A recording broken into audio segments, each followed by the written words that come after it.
అలానే మిస్ఎస్ రావు, ఇతని పేరు హరిరామ్, చాలా అద్భుతమైనటువంటి పేరు. ఆ రెండు పేర్లకి అవమానం కలిగించేలాగా హరిరామ్, ఎంత పవిత్రమైన పేర్లు. హరి అంటే విష్ణుమూర్తి పేరు, రామ్ అంటే శ్రీరాముడు. వీళ్ళిద్దరు పేర్లని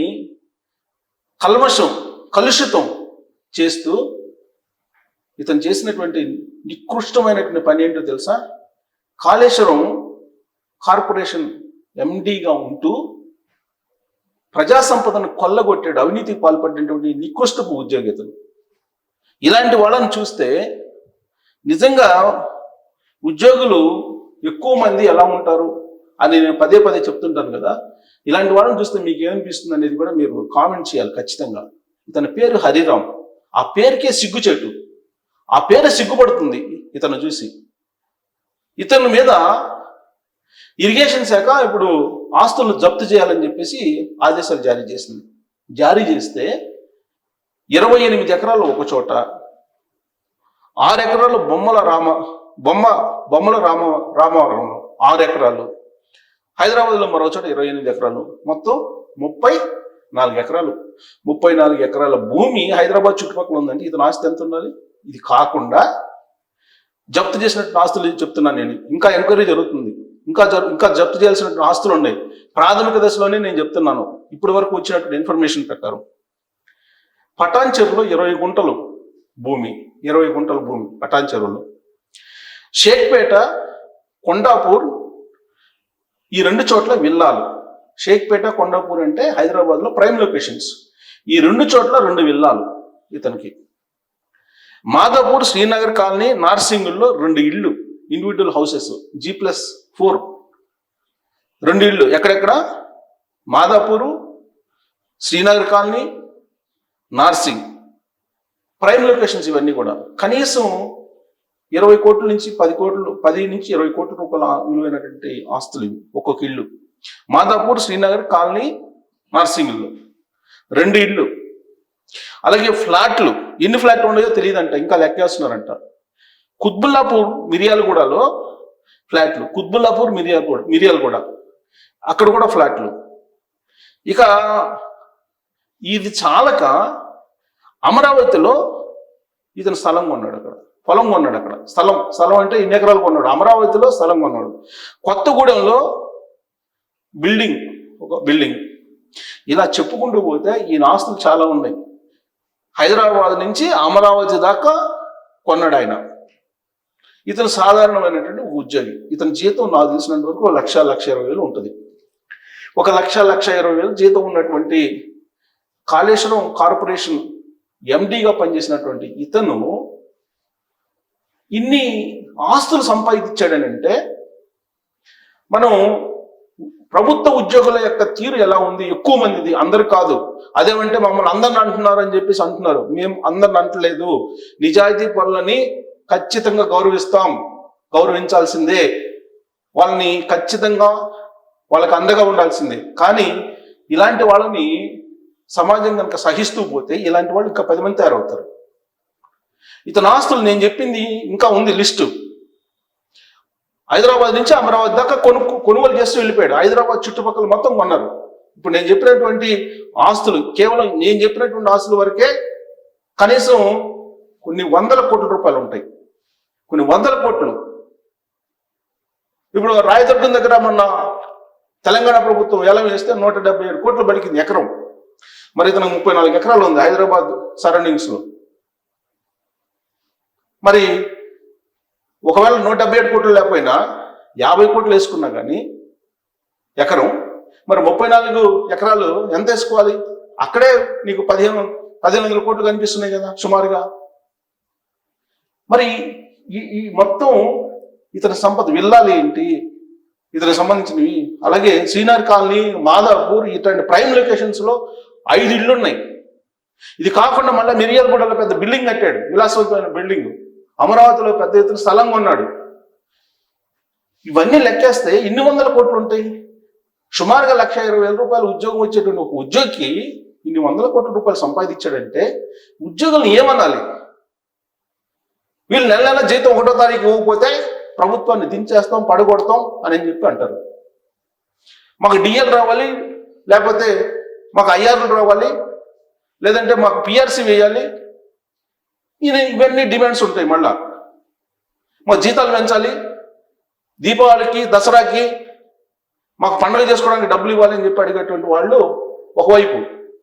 ఇంకొక వైపు ఇలాంటి భూతాలు, అవినీతి అనకొండలు, అవినీతి రాకాసి కొండలు, ఇవి అనకొండలు కాదు, ఇలాంటివి చాలా ఉన్నాయి. ఈ మధ్యకాలంలో ఏసీబీ వాళ్ళు రైడ్ చేస్తే చాలా బయటపడ్డాయి. ఇలాంటి విచిత్రమైన పరిణామం ఏంటంటే ఏసీబీ కేసులకు సంబంధించి ప్రాసిక్యూషన్ చేయడానికి కొంతమంది ఉద్యోగ నేతలు అడ్డుపడుతున్నారు. అటు ఆంధ్రప్రదేశ్లో, ఇటు తెలంగాణలో కూడా ఉద్యోగ నేతల్లో ఎక్కువ మంది వాళ్ళు ఏం చేస్తూ ఉన్నారు, ఇలాంటి వాళ్ళని కట్టడి చేయాల్సిన బాధ్యత వాళ్ళకి లేదా? కానీ వాళ్ళు ఏం చేస్తున్నారు, ఏసీబీ కేసుల్లో విచారణ జరగకుండా ఏసీబీ కేసులను అడ్డుకుంటూ, ఏసీబీ కేసులు ఇరుక్కున్నటువంటి వాళ్ళని ప్రమోషన్ నుంచి ఏ విధంగా తీసుకెళ్లాలి అనే దాని మీద పైరవీలు చేస్తున్నారు చాలా మంది. అందరి దాంట్లో కొంతమందిని, ఎక్కువ మంది అదే బాపుతున్నారు. ఆంధ్రప్రదేశ్లో దాదాపు 1000 మంది ఉద్యోగాలు చేయకుండా నెల జీతాలు తీసుకుంటున్నారు.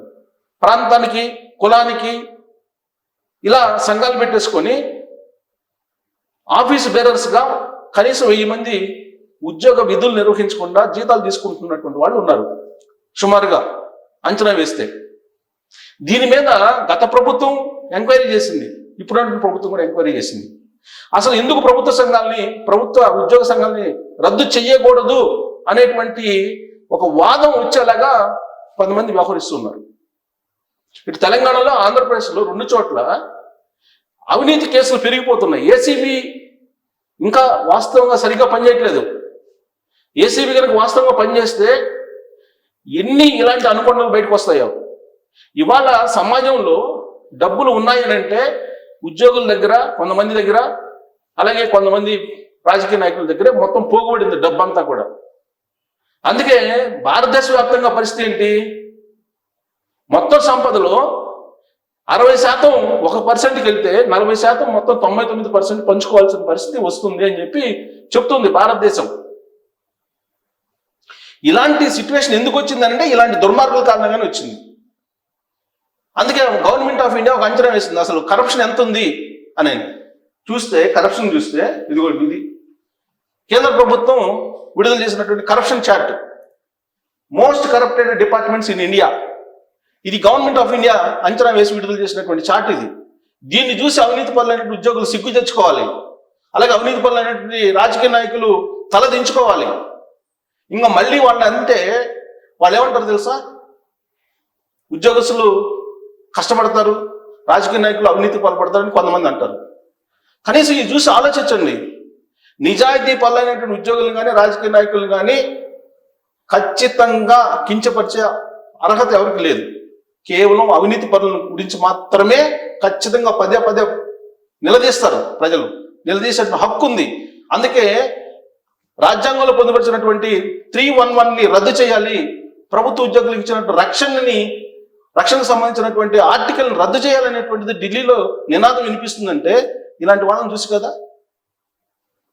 చూడండి, కరప్షన్ ఎక్సైజ్ ఆఫీషియల్స్లో 38% ఉంది, పవర్ డిపార్ట్మెంట్లో 41% ఉంది, ట్రాన్స్పోర్ట్ డిపార్ట్మెంట్లో 42% ఉంది, పోలీస్ 43 ఉంది, ఫైర్ డిపార్ట్మెంట్ 45 ఉంది, ఇన్కమ్ ట్యాక్స్ 47 ఉంది, మున్సిపల్ కార్పొరేషన్ 57 ఉంది, పొల్యూషన్ డిపార్ట్మెంట్లో 59 ఉంది, జిఎస్టీ ఆఫీషియల్స్ 62 ఉంది, ప్రాపర్టీ అండ్ ల్యాండ్ రిజిస్ట్రేషన్ ఇది రెవెన్యూ ట్రాన్స్ఫర్ ఇది చూడండి 68% ఉంది, లేబర్ పిఎఫ్ డిపార్ట్మెంట్ ఆఫీషియల్స్ 69 ఉంది, other departments officials legal metrology food 75 ఉంది. అంటే 38 నుంచి 75% వరకు కరప్షన్ ఉందని అంటే మరి ఉద్యోగ సంఘ నేతలు ఏం చేస్తున్నారు? వీళ్ళని అదుపులో పెట్టాల్సిన అవసరం లేదా? వాళ్ళకి ఆ బాధ్యత లేదా? వాళ్ళకి ఉంది కదా బాధ్యత. ఆ బాధ్యత లేకుండా వ్యవహరిస్తే రాబోయేటువంటి రోజుల్లో నేపాల్, శ్రీలంక, బంగ్లాదేశ్ ఏం జరిగిందో అందరికీ తెలుసు. అలాంటి పరిస్థితి రాకుండా ఉండాలంటే ఇలాంటి దుర్మార్గపు ఉద్యోగుల్ని, ఇలాంటి సిగ్గులేనిటువంటి ఉద్యోగుల్ని అదుపులో పెట్టాల్సిన బాధ్యత ఉద్యోగ సంఘ నేతల మీద ఉంది.